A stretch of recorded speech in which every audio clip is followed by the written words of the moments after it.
আসসালামু আলাইকুম রহমতুল্লাহি বারাকাতু। কেমন আছেন সবাই? আশা করব অনেক অনেক ভালো আছেন। আমিও আল্লাহ তাআলার অশেষ রহমতে ভালো আছি। তো ঈদ তো চলে গেছে, তারপরও ঈদের ৭ দিন বা ৩ দিন পর্যন্ত অনেকেই ঈদ পালন করে থাকি আমরা। যাই হোক, আবারও বলছি ঈদ মোবারক সবাইকে। ঈদ উপলক্ষে আমি বলেছিলাম আগের ভিডিওতে, বাট বলতে পারিনি কত টাকা পাইছি বা কি কি গিফট পেলাম কার কাছ থেকে। তো আজকের এই ভিডিওতে আমি আপনাদের বলবো যে আমি সৌদিয়ানদের কাছ থেকে, মানে আমি যেইখানে আছি ওনাদের কাছ থেকে কি কি উপহার পেলাম এবং কত হাজার রিয়াল উপহার হিসাবে বা ঈদ বকশিস হিসাবে আর কি পেলাম। যেমন আমরা দেশে ঈদ সালামি অথবা ঈদ বকশিস যেটাকে বলি আর কি। যাই হোক, তো ঈদ সালামি আমাদের ওদিকে বলে আর কি ব্রাহ্মণবাড়িয়াতে। তো সেই জন্য আর কি আমার বকশিস যে বাসাটা ওটা বেশি একটা তেমন আসেনি। যাই হোক, এখানে কি কি আছে সেটা আপনাদেরকে আমি দেখাচ্ছি। আর আমাদের দেশে অবশ্যই এইরকম নিয়ম নেই। তো আমি ফার্স্টে এটাতে কি আছে দেখাই। এই উপহারটা হচ্ছে আমি কিন্তু এখানে মিক্স করে রাখছি সব কিছু। এটা হচ্ছে ব্যাগটা আলাদাভাবে দেওয়া হয়েছিল একটু গিফট শহর।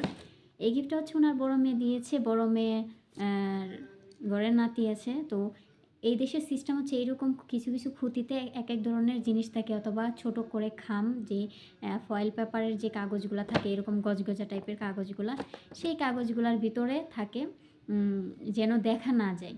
আর এক এক ধরনের এক একটা জিনিস থাকে। তো আমরা হচ্ছে 5 জন ছিলাম, আমরা যারা কাজ করি। একজনে পাইছে হচ্ছে লিপস্টিক আর হচ্ছে একটা আইব্রো, যেটা আমরা চোখের নিচে দিই অথবা আর্ট করি।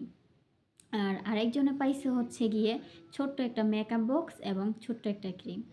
আর আরেকজনে পাইছে হচ্ছে, মানে আমার সাথেই যে থাকে বাঙালি আর কি, নাদিয়া, ও পাইছে হচ্ছে গিয়ে এক ঝোপড়া বা 20-30টা হবে হচ্ছে পাতলা টাইপের যে রাবারগুলো থাকে চুল বেনি করার পর আমরা যে মাথায় চুল বাঁধি সেইগুলা আর কি পাইছে। আর আমি পাইছি হচ্ছে বিশাল বড় একটা গিফট, ওদের মানে ওদের চাইতো।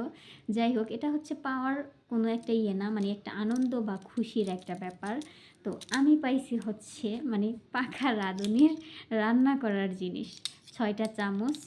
এটা কিন্তু একটা আশ্চর্য জিনিস। ওরা ছোট ছোট জিনিস পাইছে আর আমি একদম সবার লাস্টে উঠাইছি। সবাই একদম গিফট নেওয়ার পরে লাস্ট পর্যায়ে মাত্র 4টা গিফট ছিল এক্সট্রা আর কি, ওইটা থেকে একটা উঠাই। ওঠানোর পরে খুব ভারী লাগে, তারপর হচ্ছে আমি আর কি এটা নিই। তো এটা নেওয়ার পরে এই যে এই 6টা চামচ আর কি পাই। চামচগুলো কিন্তু অনেক সুন্দর, আর এটা ছিল এই খুঁতির ভিতরে, আর সবগুলাই ছিল খুঁতির ভিতরে। তো গেল হচ্ছে এইটা। যাই হোক, এটা কিন্তু একটা সুন্দর জিনিস। আমার নানুকে দেখতাম যে আমার নানু এরকম খুঁতির ভিতরে আর কি টাকা রেখে কোমরে গুজিয়ে রাখতো আর কি। যাই হোক, এটা বেশ সুন্দর একটা জিনিস। তারপরে ছিল, যত কয়টা বাসায় গিয়েছি টাকার বদলে হচ্ছে, যাই হোক আমাদের দেশে তো হচ্ছে টাকা দেয়, হচ্ছে গিয়ে চকলেট ধরিয়ে দেওয়া হয়েছে। আমি আপনাদেরকে দেখাই। হচ্ছে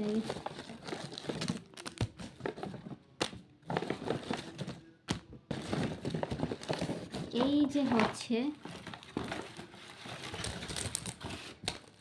এগুলা হচ্ছে সব চকলেট, মানে অনেক ধরনের চকলেট এগুলা। যাই হোক, আমি দেখাচ্ছি কিছু পিস। এই তো এগুলা কিন্তু চকলেট চকলেট চকলেট। তারপর দিয়েছে ললিপপও। বাচ্চারা, আমি কি বাচ্চা মানুষ যে আমাকে ললিপপ দেওয়া হয়েছে? যাই হোক, তো কী করবো। আর এটার ভিতরে ছিল হচ্ছে এই যে মেইন যে ইয়াটা, কাগজটা। এটা কিন্তু সুন্দর একটা কি বলবো, কাগজ না সরি, শপিংয়ের যে ব্যাগ। এটাতে ছিল এই কফিটা, আর ছিল এটা হচ্ছে একটা লিপস্টিক। এটার কালারটা হচ্ছে আপনার পাতা কালারের মতো হলেও কিন্তু এটা হচ্ছে আপনার লিপকে হচ্ছে লাল করে আর কি, হালকা কালার এনে দেয়। আর এই ছিল হচ্ছে 3টা, সরি 3টা না 4টা মাথার ব্যান্ড। গেল, তাহলে গেল হচ্ছে 3টা জিনিস, সরি। তারপরে ছিল এই তো এই কেকটা ছিল। তারপরে ছিল সুন্দর একটা, এটা কি সফটের একটা সুন্দর, এটা ক্রিম, হ্যাঁ সফটের একটা নেভি। যাই হোক, এটাও কিন্তু মোটামুটি ছিল। 2026 সাল পর্যন্ত মেয়াদ আছে। আর এটার গ্রানটা অনেক সুন্দর। তারপরে কি ছিল, ও এটার প্যাকেটটা তো এখনও, সরি আমার ফল এসে পড়ছে এই প্যাকেটটাতে। হ্যাঁ, আমার সাথে আরেকজন এরকম একটা ইয়ে পাইছে আর কি। এটা আসলে কি আমি এক লিস্ট, ও আচ্ছা আচ্ছা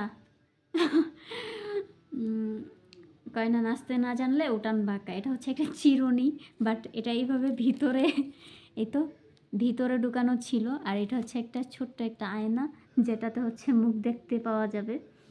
যাই হোক, আয়নাটা কিন্তু অনেক সুন্দর। আর এই তো চিরুনিটার সিস্টেমটা কিন্তু বেশ ভালো একটা সিস্টেম, মানে আপনি চুলও আশ্রাইতে পারবেন, সঙ্গে হচ্ছে মুখও দেখতে পারবেন। তো এই হচ্ছে, আর এই গিফটটা কে দিছে সেটা এবার বলি। এটা হচ্ছে আমার যে মুরব্বি আছেন, আমার মানে আমার ম্যাডাম, ওনার বড় মেয়ের ঘরে আর কি নাতনিরে যে বিয়ে দিছে ওই বাড়ির থেকে দিছে আর কি। তো ওনার হচ্ছে একই ফ্যামিলির লোক, জিলাপির পেঁচ ঘুরে আর কি, আত্মীয়র ভিতরে বিয়ে দিছে। ওনার মেয়ের ঘরে নাতিনেরে বিয়ে দিছে ফুফাতো ভাইয়ের কাছে, আবার হচ্ছে ফুফাতো ভাই হলো ওনার মেয়ের ননদের ছেলের কাছে বিয়ে দিছে। তো গোলফেস খেয়ে আর কি একসাথে। আর ওনারা যেহেতু এক ফ্যামিলির, যারা সবাই রিসুট ভাড়া করছিল 3 দিনের জন্য। আর এই 3 দিন কিন্তু যাওয়া আসার মধ্যে ছিলাম, ঘুমের মধ্যে ছিলাম, সারা রাত জাগনা আর দিনে পরে ঘুমানো। এই জন্য আর ভিডিও দিতে পারিনি, অন্য কোনো ভিডিও করতে পারিনি, আপনাদের সাথে শেয়ার করা আর হলো না। যাই হোক, তারপরে হচ্ছে গিয়ে, আর এই চকলেটগুলা আমি হচ্ছে ঈদের পরের দিন ওনার ওনার বোনের বাসায় গিয়েছিলাম। তারপরে হচ্ছে ওনার চাচি, মানে আমার যে মুরব্বী ওনার চাচিও আছেন, যাই হোক, আবার ওনার সৎ বোন আছে। তারপরে হচ্ছে আরও একটা বোন আছে ওনার আপন বোন, ওনার আপন হচ্ছে 3 বোন, আর সৎ বোন নিয়ে হচ্ছে ওনারা 6 বোন। আমার মুরব্বীর হাজব্যান্ডও 2 বিয়ে করেছে, এবং হচ্ছে গিয়ে ওনার বাবাও 2 বিয়ে করেছে। আর হচ্ছে গিয়ে, তো তারপরে গিয়েছি হচ্ছে ওনার আরেকজন আত্মীয়র বাসায়। তারপরে আবার গিয়েছি হচ্ছে ওনার, আমার যে কফিলের ঝেড়াসের বাসায়, মানে ওনার ছেলের বউয়ের বোনের বাসায়। ওটাও ওনাদের আত্মীয়ই, কেমন যেন ওনার ছেলেকে বিয়ে করাইছে। আর বড় ছেলের বউ তো হচ্ছে বোনের মেয়ে, আর ছোট ছেলের বউ আত্মীয়। মানে আমি বলবো যে ওনারা হচ্ছে বাইরের কোনো বাইরের যে ছেলেরা, বা মানে ফ্যামিলির বাইরে, আত্মীয়র বাইরে যে আত্মীয়তা করা, ওনারা সেটা করেন না। এই ফ্যামিলির ছেলে দিয়ে এই ফ্যামিলির মেয়ে, মানে এই ঘরের ছেলে ওই ঘরের মেয়ে, ওই ঘরের ছেলে ওই ঘরের মেয়ে, এইরকম হচ্ছে ওনাদের আর কি একটা ফ্যামিলি। বাইরের কোনো ছেলে বা আউট কোনো ছেলের কাছে, মেয়ের কাছে যে ছেলে বিয়ে করানো বা মেয়ে বিয়ে দেওয়া, এরকমটা হয় না ওনাদের। তো ওনারা হচ্ছে ফ্যামিলিতেই রাখে ছেলে মেয়ে দিয়ে। আর হচ্ছে গিয়ে এই তো, আর আরেকটা কথা ভুলে গেলাম বলতে, আমার কফিল হচ্ছে আমাকে দিছে 100 টাকা, 100 রিয়াল। আমার মুরব্বি দিছে 100 রিয়াল। এবং হচ্ছে গিয়ে ওনার বড় ছেলের বাসাইতে তো আমি এমনিতেও মাঝে মাঝে কাজ করে দেই, টুকটাক আর কি, মুরগি কেটে দেই, অথবা টুকটাক যে বিষয় আমার বাসায় এসে দিয়ে যায় যেটা করার মতো, অথবা গম, অথবা কোনো কাটাকুটি জিনিস যেটা আমি পারি সেটা আমার কাছে দিয়ে গেলে আমি করে দিয়ে আসি। কিন্তু এমনিতে যে একদম বেশি টাকা দেয় ওরকম না, 10 রিয়াল, 5 রিয়াল এরকম করে দিত। তো যাই হোক, ঈদ বকশিসটা পেয়ে কিন্তু আমার বেশ ভালো লেগেছে, কারণ আমি হচ্ছে ওনার বাসায় যেহেতু মাঝে মাঝে কাজ করে দিই, অনেক কাজই হয় গেলে, তো আমার এই ব্যাপারটা খারাপ লাগে। টাকা ছাড়া কাজ করাটা যেমন হারাম, আর টাকা নিয়ে একজনের বাসায় কাজ না করাটাও সেম হারাম। তো মাগনা একজন মানুষকে খাটাবে, তাকে টাকা দিবেন। আর আমি যদি আমার এই মুরব্বির বাসায় কাজ না করে টাকাটা নেই, সেটাও কিন্তু আমার হারাম, আমার টাকাটা হালাল হবে না। তো অবশ্যই আমাকে কাজ করে টাকাটা নিতে হবে। আর আমার কফিলের বাসায় আমি কখনো কাজ করি না। আমার কফিল থাকে হচ্ছে 3 তলায়, ওনার মেজো ছেলে হচ্ছে আমার কফিল, মানে আমার যে কাগজপত্র আছে বৈধভাবে ওনার নামে সব কিছু আর কি। আমার কোনো সমস্যা বা কোনো প্রবলেম হলে ওনাকেই ধরবে, ওনার বড় ছেলে না, বা ওনার ছোট ছেলেকেও না, মুরব্বিকেও না। তো গেল, ওনারা মা ছেলে 3 জনে 300 টাকা দিছে, ওনার ছোটো ছেলে দেয় নাই। ছোটো ছেলে ঈদের আগে হচ্ছে একটা আতর গিফট করছিল, আপনাদেরকে আগের ব্লগে দেখিয়েছিলাম। আর হচ্ছে ওই যে এই গিফটটা যিনি দিছে, মানে ওনার বড় মেয়ের ঘরের আর কি